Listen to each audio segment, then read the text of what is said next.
Hey everyone, welcome to the channel English Ocean Hub. Guys, आज मेरे पास advance structure sentences हैं और ये मैं आपको एग्जाम्पल्स के साथ में बताऊंगी। पर्टिकुलर कुछ स्ट्रक्चर्स हैं, उनके बनाने के रूल क्या हैं उनको भी एक्सप्लेन करूंगी। तो चलिए स्टार्ट करते हैं गाइस ये वीडियो। और ये वीडियो आपके लिए बहुत ज़्यादा यूज़फुल होने वाला है क्योंकि इसमें आप एडवांस लेवल के स्ट्रक्चर सीखेंगे सेंटेंस फॉर्मेशन के लिए। तो चलिए स्टार्ट करते हैं आज का वीडियो। फर्स्ट गाइस रूल है, जो स्ट्रक्चर है आपने सुना होगा, जितना उतना। हिंदी में मतलब जितना ज़्यादा तुम पढ़ोगे उतने अच्छे मार्क्स आएंगे, जितना ज़्यादा तुम एक्सरसाइज करोगे उतने ही तुम फिट रखोगे। तो जितना और उतना, इसका गाइस बनाने का जो रूल होता है वो दो पार्ट में ये सेंटेंस बनता है। इसका रूल है the more the more the more the better. मतलब द मोर से भी बनता है और द मोर द बेटर से बनता है। चलिए मैं आपको स्ट्रक्चर बताती हूँ कि इसको सेंटेंस बनाने का स्ट्रक्चर क्या होता है। देखिए गाइस, द मोर लगता है प्लस फर्स्ट क्लॉज आता है, मीन्स पहला वाक्य आता है क्योंकि इसमें दो वाक्य हैं। तो the more plus first clause और उसके बाद the more plus second clause आता है। सेकेंड क्लॉज मतलब दूसरा वाक्य। एग्जाम्पल की मदद से आपको बहुत अच्छे से समझ में आएगा। तो चलिए मूविंग टू एग्जाम्पल। जितना तुम अभ्यास करते हो उतना ही तुम बेहतर होते हो। ठीक है, तो इसकी इंग्लिश देखिए। The more you practice the better you become. The more you practice the better you become, means जितना तुम प्रैक्टिस करते हो उतने ही तुम बेहतर होते हो। जितना तुम बचाते हो उतना ही तुम निवेश कर सकते हो। The more you save the more you can invest.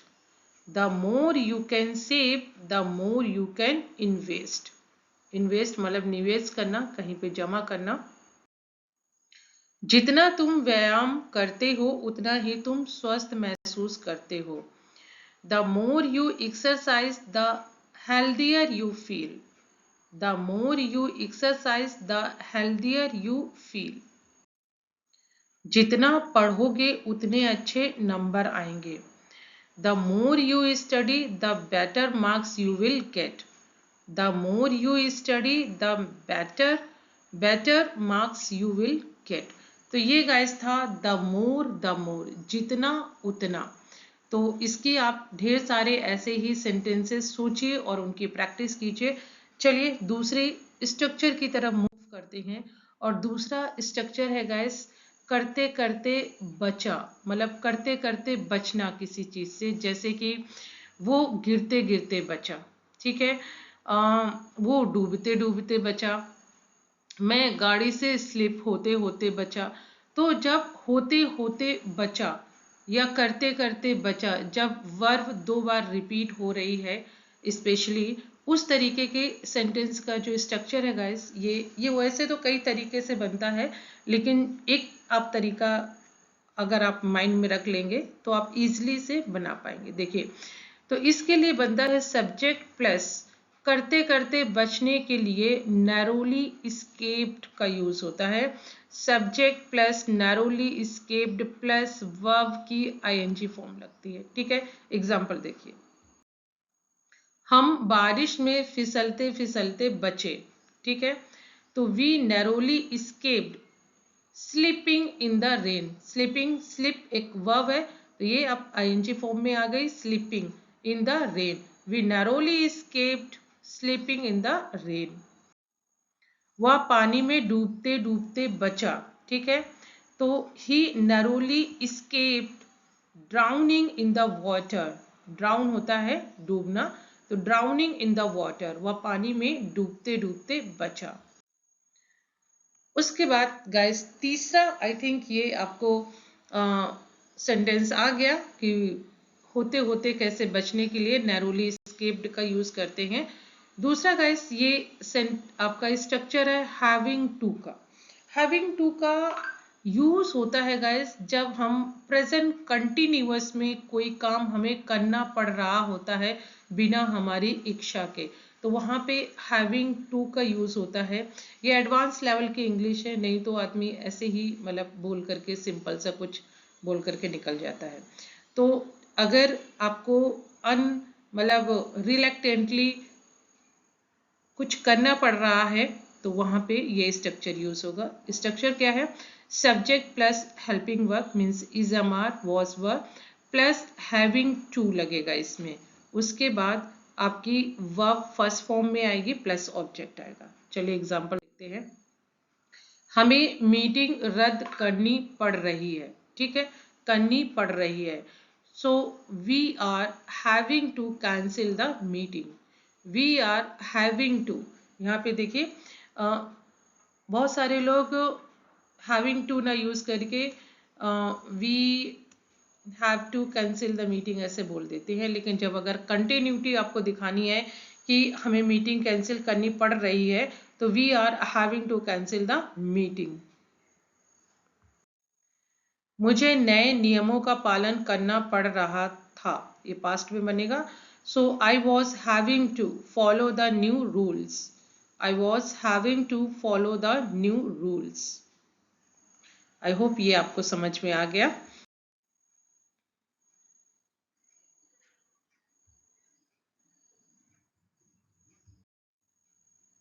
Guys next है आपका as a matter of fact. इसका मतलब होता है असल में, या सच तो ये है, आप ये भी बोल सकते हैं सच तो ये है या असल में। तो as a matter of fact इसका रूल देखते हैं क्या है। As a matter of fact plus statement. Statement मतलब आप आगे जो सेंटेंस बोलने वाले हैं वो चीज, ठीक है। तो as a matter of fact असल में, दरअसल या सच कहूँ तो ऐसे आप हिंदी में इन जो एक्सप्रेशन है इनके लिए यूज करेंगे। चलिए एग्जांपल्स देखते हैं। असल में वह अपने क्षेत्र में एक विशेषज्ञ है, ठीक है। As a matter of fact she is an expert in her field. As a matter of fact she is an expert in her field. असल में वे सालों से दोस्त हैं। As a matter of fact they have been friends for years. As a matter of fact they have been friends for year. और guys जब past से और प्रेजेंट तक का कोई हमें स्टेट ऑफ बीइंग या पोजीशन दिखाना होता है तो ये आपका present perfect continuous with time का सेंटेंस है। They have been friends for year.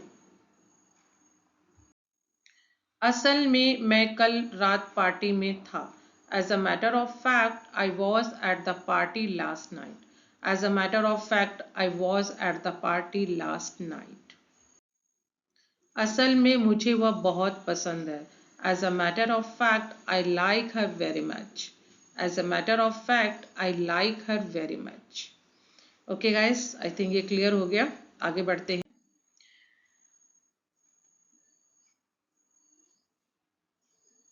ये है बिफोर एक्शन और कॉन्सिक्वेंसेस, इससे पहले की। इससे पहले की मतलब जैसे हम बोलते हैं ना कि इससे पहले कि वो यहाँ से जाए, ठीक है। तो इसके लिए रिजल्ट देखते हैं क्या एग्जांपल्स हैं। हम वहां पहुंचे इससे पहले कि तुम पहुंच जाना, ठीक है। तो before we arrive there make sure you get there. Before we arrive there make sure you get there मतलब इससे पहले कि हम वहां पहुंचे तुम पहुंच जाना। वह वहां से चली गई इससे पहले कि मैं कुछ कहता। She left before I could say anything. She left before I could say anything.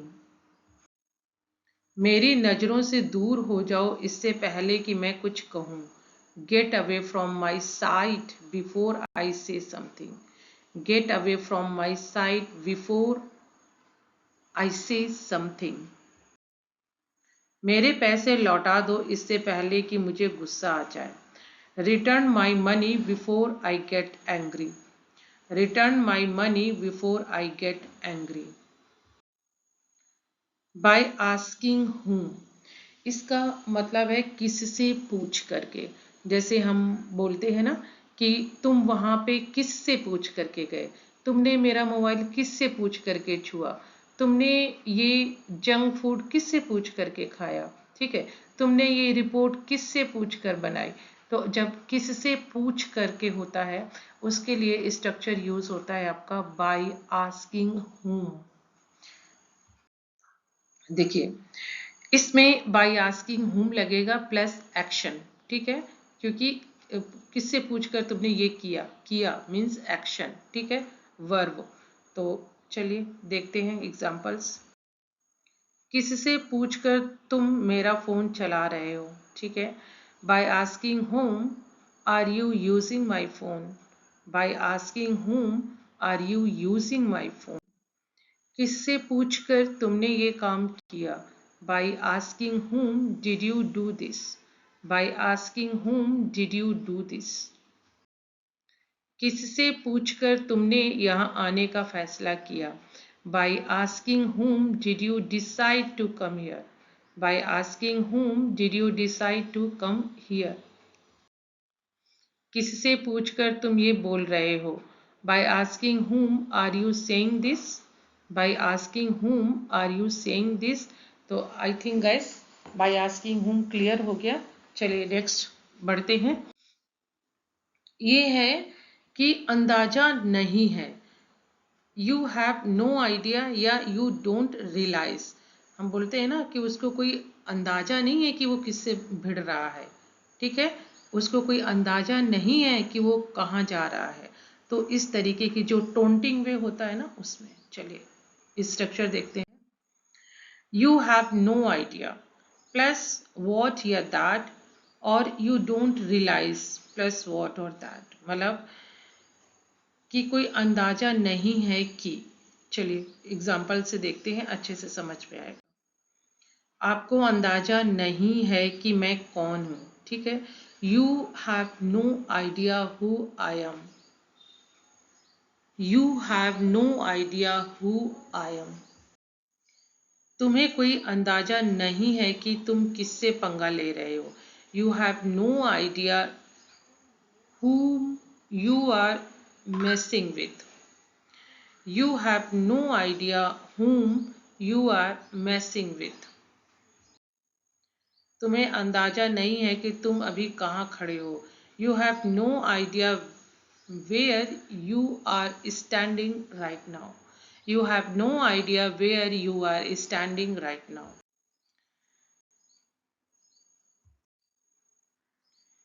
उसके बाद गाइस एक स्ट्रक्चर है जरूरत नहीं है। जैसे हम बोलते हैं अरे सॉरी कहने की क्या जरूरत है, ठीक है, तो आप इसको तीन तरीके से बोल सकते हैं। There is no need to, जैसे कि सॉरी कहने की, माफी मांगने की कोई जरूरत नहीं, तो आप बोल सकते हैं there is no need to say sorry.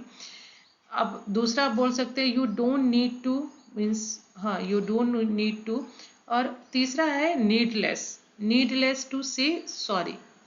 तो ये तीनों का ही मतलब है कि कहने की जरूरत नहीं है। देखिए इसमें there is no need to, उसके बाद वर्ब, और यू डोंट नीड टू फिर वर्ब। चलिए एग्जांपल देखते हैं। तुम्हें यहाँ आने की कोई जरूरत नहीं है, there is no need to, there is no need for you to come here, there is no need for you to come here. आपको कुछ कहने की जरूरत नहीं है, you don't need to say anything, you don't need to say anything. या आप needless वाले में भी बोल सकते हो, you needless to say anything. उसे गाली देने की जरूरत नहीं है, there is no need to curse him या अब्यूज हिम। या आप बोल सकते हैं नीडलेस टू अब्यूज हिम। उसके बाद गैस नेक्स्ट स्ट्रक्चर है अगर ऐसा ही चलता रहा। हम बोलते हैं ना अगर ऐसा ही चलता रहा तो तुम अपनी जॉब खो दोगे, अगर ऐसा ही चलता रहा तो यहाँ काम कौन करेगा, अगर ऐसा ही चलता रहा तो ये काम कभी नहीं कंप्लीट होगा। जब ऐसे सेंटेंसेस होते हैं तो अगर ऐसा ही चलता रहा के लिए होता है expression if this goes on, if this goes on, if अगर ऐसा ही चलता रहा। चलिए एग्जांपल्स देखते हैं। हाँ, और इसका जो नियम है बनाने का, तो क्या होता है कि अगर ऐसा ही चलता रहा उसके बाद रिजल्ट पार्ट आता है ना, कॉन्सिक्वेंस, मतलब क्या होगा, तो उसको आपको पूरा करना है कि अगर ऐसा ही चलता रहा प्लस रिजल्ट पार्ट कॉन्सिक्वेंस। अगर ऐसा ही चलता रहा तो वह तुमसे शादी नहीं करेगा। If this goes on he will not marry you. जो कॉन्सिक्वेंसेस है वो क्या होगा, he will not marry you. ठीक है, तो ये आ गया he will not marry you, और ये आपका आ गया अगर ऐसा ही चलता रहा तो। अगर ऐसा ही चलता रहा तो तुम्हें नौकरी छोड़नी पड़ेगी। If this goes on you will have to quit your job. If this goes on you will have to quit your job. अगर ऐसा ही चलता रहा तो तुम मार खाओगे। If this goes on you will get beaten. If this goes on you will get beaten. तो आई थिंक गाइस ये आपको समझ में आ गया, बहुत प्यारा एक्सप्रेशन है। उसके बाद आता है कि हम अक्सर बोलते हैं कि तुम ना मुझे बदनाम करने पे तुले हुए हो। तो तुला हुआ होने के लिए बैंट ऑन का यूज़ करते हैं, बैंट ऑन। और इसका जो स्ट्रक्चर बनाने का रूल है वो है subject plus helping verb means is am are was verb plus bent on, bent on, और उसके बाद जो वर्ब आपकी आएगी मेन वर्ब वो आपकी आईएनजी फॉर्म में, जिरेंट फॉर्म में आएगी प्लस ऑब्जेक्ट। चलिए एग्जांपल देखते हैं। वह अपमान का बदला लेने पर तुला हुआ था। So he was bent on taking revenge for the insult. He was bent on taking revenge for the insult. तुम इस पर बहस करने पर क्यों तुले हुए हो? Why are you bent on arguing about this? Why are you bent on arguing about this?